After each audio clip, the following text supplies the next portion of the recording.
So we're talking about one of your favorite people and his latest lawsuit. X filed a federal antitrust lawsuit against the World Federation of Advertisers. So that group has a brand safety initiative. And this lawsuit alleges that the brand safety initiative and big companies that are members, CVS, Unilever, big guys here, conspired to illegally boycott X and deprive it of millions of dollars. Now, remind us, Kara, for those of us who have forgotten, why did advertisers flee X? Well, it's easy. He told them not to advertise on his site. He told them to go fuck themselves. He told them he's going to he's creating this lovely Nazi porn bar, as I like to call it. It's an astonishing lawsuit. And of course, it was introduced by, if you want to continue with Nazis, the Eva Braun of this situation, Linda Yaccarino, who just did this weird hostage-like video where she's such a scold as a person. And let me just say, we had a set to when we at our conference, our code conference last year, which she utterly made up, that we had sandbagged her. She just did a terrible performance. And I've never seen someone act so unprofessionally at a conference as her over the years. So let me just put that out there. She threw a fit because she didn't like who we had on stage before her, which of course that's exactly what a CEO does. Anyway, it was introduced this idea that the idea is that advertisers are plotting against them. They're conspiracy-minded people, and she has a situation where she's the purported, I call her CEO in name only, side note. She thinks that people have to advertise on their site, even if they don't like what they're doing on their site. And it's so anti-capitalist. It's so ridiculous. This whole case, this guy went out of his way to tell advertisers to go fuck themselves not just once, but a dozen times, essentially. And now he doesn't like what he's reaping, which is that he took away safety. He replatformed all these terrible people, and then of course he's doing it in the name of free speech. But then he cuts the speech of people he doesn't like. By the way, he's apparently suppressing Kamala Harris's stuff right now on the site. He closed down the dudes for Kamala Harris for a second. Did he? This is just endless bullshit by these people. But at its very base, if advertisers don't want to advertise on your shitty platform, they shouldn't be made to. And even if they get together and say, isn't it a shitty platform, it doesn't mean it's illegal. It's just, God, this is a shitty platform. And Linda Yaccarino, who worked for NBC, would have understood this rather easily. I don't want to advertise where it's unsafe, where I'm going to suddenly be next to Andrew Tate or whoever it happens to be. This is just fucking nonsense. It's just, he posted also, of course, because he's such a conspiracy-minded person, we tried peace for 2 years, now it's war. Well, if that was peace, I can't wait for the war. What is this reference? I'm actually really curious about this. Has he done outreach to advertisers? Like, what? No, every time he does it, he shows up. Like this was, at this Dealbook Summit last year, he told advertisers to fuck off, including specifically Disney, specifically Bob Iger. He essentially said, fuck you, Bob. And I don't know why they would advertise. It's like, it's not illegal not to advertise, or especially after you've made it a joke that you want to do this. And a former FTC policy director told Rolling Stone the lawsuit's a hideous joke and Elon is engaging in a fantasy world of antitrust. We just had a really important antitrust decision around Google, but this isn't antitrust in any way. But what do you, so very curious about this. Mm-hmm. Let's get inside his head for a second. It doesn't seem like antitrust. It is still a lawsuit. Mm-hmm. Does Elon think there is an antitrust wave to be ridden here, that perhaps a judge will find this sympathetic? Like, what is he trying to do? They have court shopped, right? They're putting it in this court where this other lawsuit is going on against, I think it's Media Matters, where they just were reporting that it's more unsafe than ever on Twitter, which anyone who uses it, I don't use it anymore because it's unsafe. It's a case which is expensive to Media Matters, will probably put it out of business. He sued OpenAI and then he unsued them and now he's suing them again. He sued another group that Roberta Kaplan, actually, who did the E. Jean Carroll case, was dismissed. This is his love language, his lawsuits, right? Is he winning anything? No. Like, is he winning anything tangible? No. No, but this judge is predisposed toward him. They judge shopped, essentially, where they're putting this thing. And so it doesn't matter. Like, this is a tactic that Peter Thiel uses. Like, let's just sue them. And so they, it's expensive. It's ridiculous. It's Maybe they'll give in. Guess who does this? Donald Trump. Let's not pay them. Let them sue us, and then maybe we'll pay less. And I think this is his tactic. And one of the things that's important here is years ago when someone was talking about a lawsuit, and I called them and they said they think they're going to shame you, and the guy goes, well, I'm shameless, so that's going to be a problem. And this guy is shameless. That's all. They've been trying to do this idea around with representatives like Jim Jordan around advertising that they're anti-conservative bias. And again, this is a Texas judge, I think it is, who's doing this. So that's what they're trying to do is judge shop and put it in a place where at least it doesn't go away. Can we just briefly, Lindy Yaccarino, you've met her. The video in which Lindy Yaccarino announces this lawsuit is deeply strange. Yes. Right? She's wall-eyed, she looks nervous, she's using big expressive hand gestures. Mm-hmm.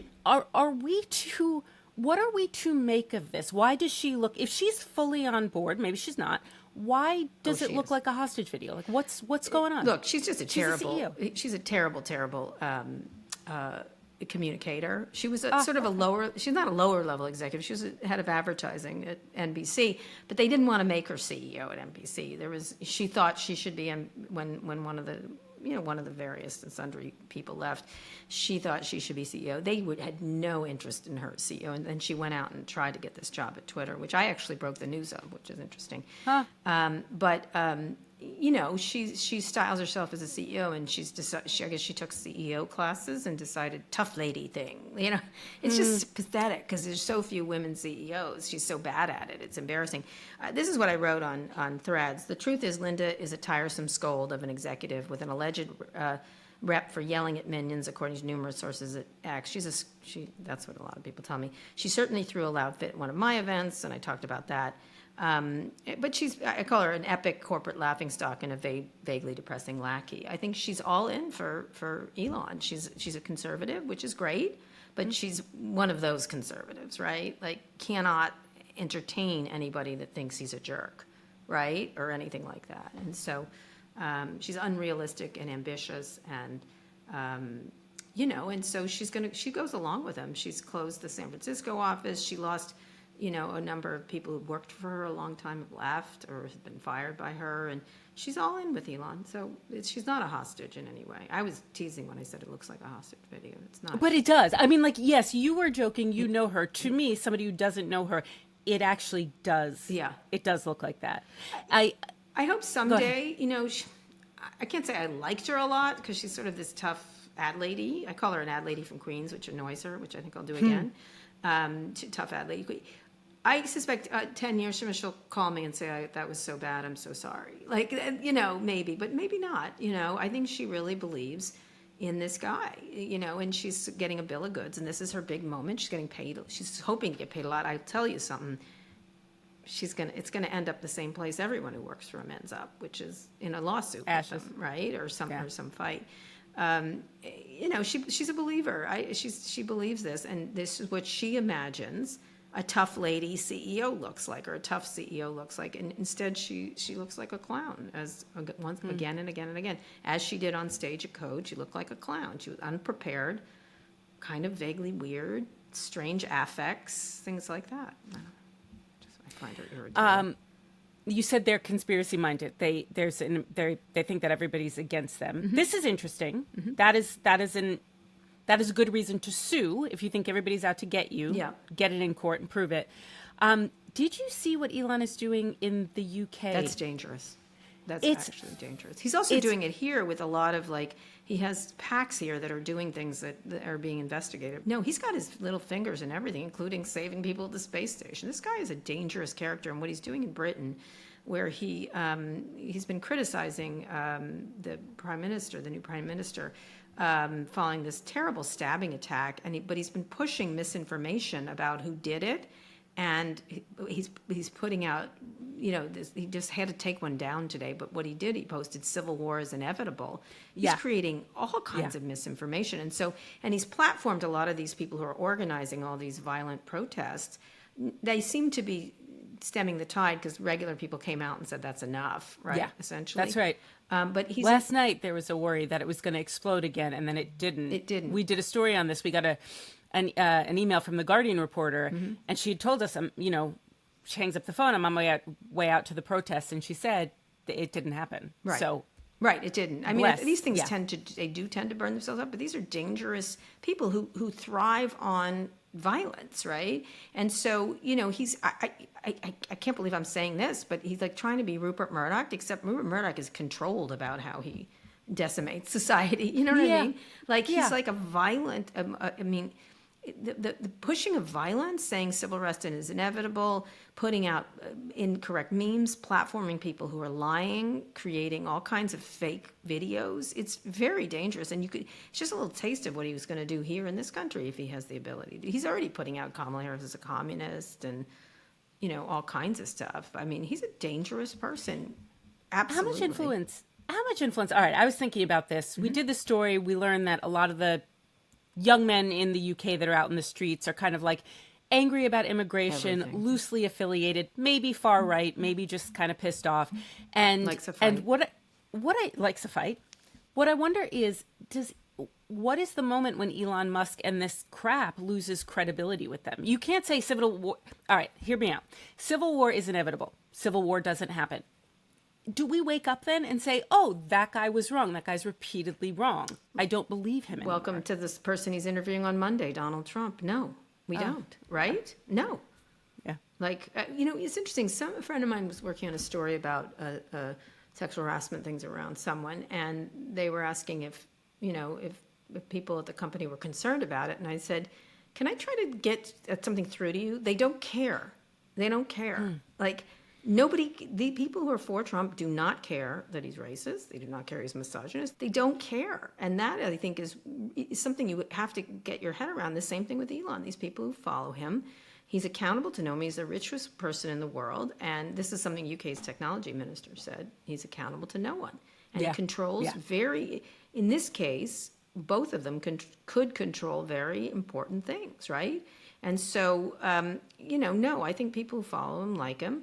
And they don't go, oh, look, he was wrong again. Look, he was wrong again. Look, he was, remember he was backing DeSantis and then he was backing RFK Jr. I sure do. Then he was, he's been wrong frequently. It just doesn't, they drop, one of the strengths of misinformation is when you have a piece of misinformation and it doesn't turn out to be true, you move to the next one, right?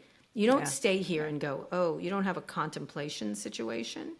And let me tell you, and then we should move on to the last story. I started talking about my mom, but I did an interview with Hillary Clinton, and a couple of days later, my mom called me and she goes, oh, Hillary Clinton's saying terrible things about people like me. And I'm like, what? What is she saying now?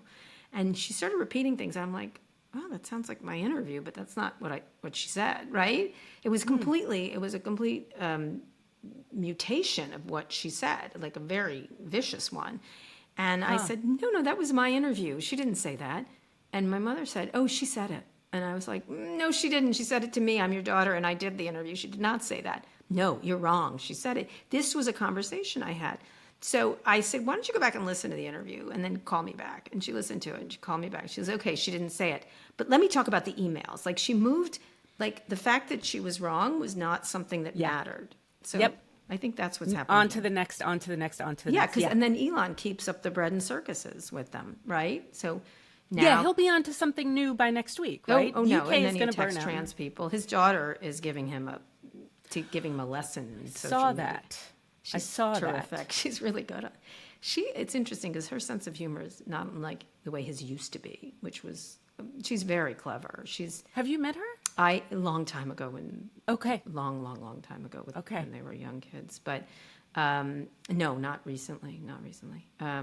But she's killing it on social media, I have to say, because she's sick of her father putting stuff out about her in her life that isn't true. Yeah, and has apparently decided that's enough. I've had enough of you and stealing my narrative, which I think is great. Okay, Noelle, let's pivot to a listener question. This question came in via email. I'll read it. Given VP Harris's instant success on the TikTok platform, I'm curious what you both think will happen at TikTok should VP Harris win the presidency. How will this influence the Congress's position on TikTok? Thanks, Ian from Chicago. P.S. Love the show. Just for clarification, last week a spokesperson for Harris said the VP has said before, we don't want to ban TikTok. We would just like to see a change in ownership. Now, of course, that's the situation which Congress passed, which it will ban TikTok if it doesn't have a change of ownership. So she's for banning TikTok, I guess. It's kind of a little wordplay there. But your thoughts? I don't think anything's going to change because TikTok is powerful. I get it. I don't think Kamala Harris is going to change any of her positions because a lot of people made memes about her. I don't think that changes her mind at all. I think she probably thinks it's great if it helps her win an election, but I don't see a link here. I don't see a link. Yeah, I think she's not going to change. I think Congress has passed this law. We'll see where it goes. There'll be probably be a change of ownership. We'll see what the Chinese government does. But I suspect, knowing her a little bit, she is a lawyer at heart, right? She's a litigator. And she probably does understand this better than Biden ever could, like that the constitutional issues are quite significant here in terms of banning this thing. And it may not ever go anywhere. So I think she knows a little bit more about where it's headed. Secondly, probably in terms of national security, she probably has more heft in that regard. So as with a lot of things with Harris, and I love your comment, is she seems to be trying to go right down the middle on everything, like whether it was now fracking or Gaza or whatever. She seems to be trying to take a very modulated position. I think she'll do that here. What about you? Yeah, I think she has to. I mean, the critique is going to be she's a wild-eyed lefty. Look at her positions in the 2020 campaign, which did not go well for her. And so her moving more into the center absolutely makes a lot of sense to me. She wants to win an election. She is not trying to distinguish herself from a Joe Biden and a Beto O'Rourke, whoever the heck. I can't, it was 4 years ago. I can't remember, but there were so many of them. She's not trying to distinguish herself from all those guys and gals this time. She's trying to win an election, and moderating is a way to do that. Yeah, I have to tell you, having known her since she was district attorney in San Francisco, even before she was running for that. No kidding. Yeah. When she was a local prosecutor. For San Francisco, she's very conservative, and I've always found her a modulating person. I think that 2020 thing was, she's always seems to find the center, even with, I used to argue with her about internet stuff. I'm like, you could be a little tougher, but she's always like, on one hand, on the other, she's a little more, I've never found her to be, I know a lot of liberals from San Francisco, and I wouldn't have put her in that bucket in any way. She loved the tech moguls. She wasn't like hostile to them. She was critical, but not hostile. You know, I think it's kind of a lie that she's a crazy liberal, because she's not. I don't know. We'll see. But 2020, she certainly definitely went down that road.